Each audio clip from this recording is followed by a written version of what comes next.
Hello, property nomads. Hope you're well. A fantastic bit of news coming out of the Dutch central bank because it's admitted that it is preparing, or it has prepared, sorry, for a new gold standard. So you've listened to the channel for quite a while. Yes, you know, we're predominantly property based. We do episodes about gold, about silver, about other ways that you can help to protect your wealth. And I'll say this before that we crack on with this content. I'm not an IFA, independent financial advisor. Aaron isn't either. Please do not take anything we say as a recommendation. You should always do your own homework and research before deciding what to do with your cash and how to set up your life with your investments, etc., etc.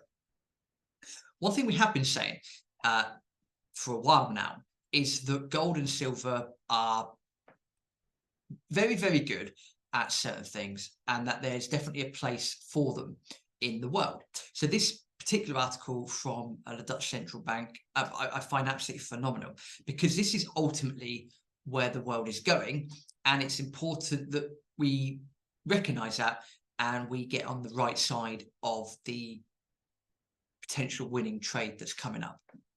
So what the Dutch central bank has done, and I'm going through this article we've got here, it's basically said that it is, or it has equalized its gold reserves relative to GDP. And it's matched that with other countries in the Eurozone and other countries outside of Europe. Apparently that decision has been a political one. And the reasoning being that if there is a financial crisis, then the gold price will skyrocket, and official gold reserves can then be used to underpin a new gold standard, as according to the National Bank. Now, that line in itself is literally as good as gold, pardon the pun, because we need to think about everything that's gone on in the last few years. We need to look at the way that governments reacted to certain things, and ultimately pumping so much currency into a relatively stagnant marketplace to try and stimulate demand resulted in, and it is resulting in, a lot more currency units chasing either the same amount of goods and services or fewer goods and services. And as we've covered before on the podcast, then most people should be able to tell you that that will increase prices. This is why we're seeing price increases across the board. This is why we're seeing price increases in rental sector, all of these sorts of things. There's a whole numerous set of reasons. But then you start looking at reports about the US Treasury, Federal Reserve, and how much debt that the US government is in. You then look at reports that, you know, most governments around the world, what's your debt level? What's happened to interest rates over the last couple of years, and all the data, that some of it you should take with a pinch of salt, but there's a lot of data out there that we have to look at and go, okay, there is a serious issue here. There is a big issue coming up that people have seemed to be not wanting to see, and that could be mainstream media, that could be the, you know, all of these cartel effects in the background about, you know, you will believe what you get told, and we're only going to be posting certain things about certain people on the news, all of that sort of jazz.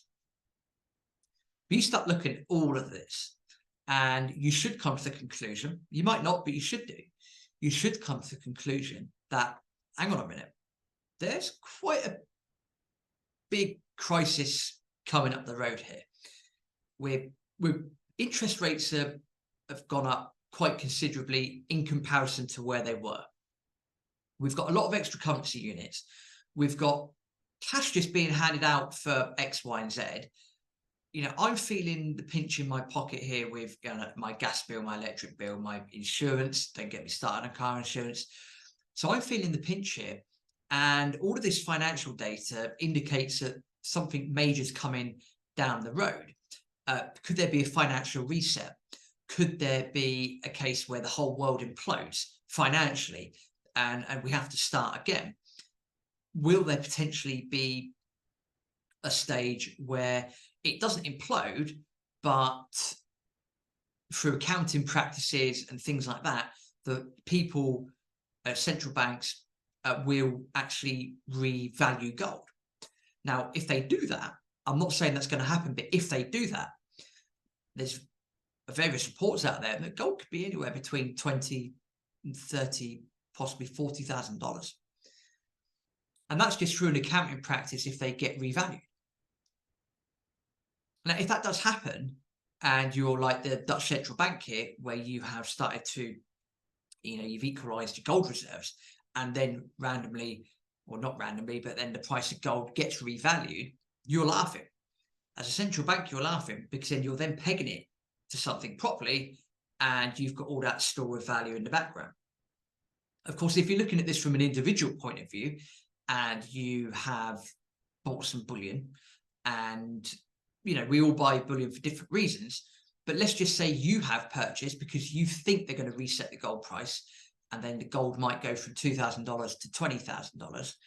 Well, if you're sat there with 5 ounces of gold and it gets revalued like that, congratulations. You're part of that wealth transfer that a lot of people are speaking about. And it's just fascinating to see that a central bank holding their hands up going, yeah, we're doing this. We're building our gold reserves, and we're building it for good reasons. And here's why. Won't go through the whole article because it goes into how to prepare for a gold standard, what things need to do. It's probably too technical for this video, but in a nutshell, what is happening and what has happened is that the Dutch central bank have prepared for such an event that may take place, that may not take place, and that they're loading up. And this is why we said at the start of the video that you should always do your own research, and if you're going to buy bullion, you should do it for reasons that work for you, don't take notice to anyone else. One of the possibilities that could happen is that the gold price could get reset. If it doesn't get reset, then there might be some form of gold-backed currency in the future. We might go back to how it was at the end of the 19th century. Why? Because all of the financial data, all of the economic data that we see at the moment really is pinpointing to an absolute catastrophic meltdown. At least that's what I'm seeing. It's just very interesting that a central bank has said openly, hands up, yeah, this is what we're doing, this is what we've done, and this is probably what we're going to continue to do moving forwards, because we believe that the possibility of this happening is greater than the possibility of it not happening. Very interesting there. Thank you for listening to Property Nomads. Thank you for liking the channel. 2 small favors to ask you. Number one, please subscribe to the YouTube channel. Really helps us to push our content and our value out a lot more, and the more people that subscribe, it means the more that the channel can grow, the more we can attract, etc., etc. And alternatively, do go and subscribe to the Property Nomads podcast. Our content on the podcast is different, slightly different from what we do on the YouTube channel. Head over to iTunes, Spotify, iHeartRadio, wherever you listen to your podcast. Please do go and subscribe to the Property Nomads podcast. Thank you very much. We'll see you in the next video.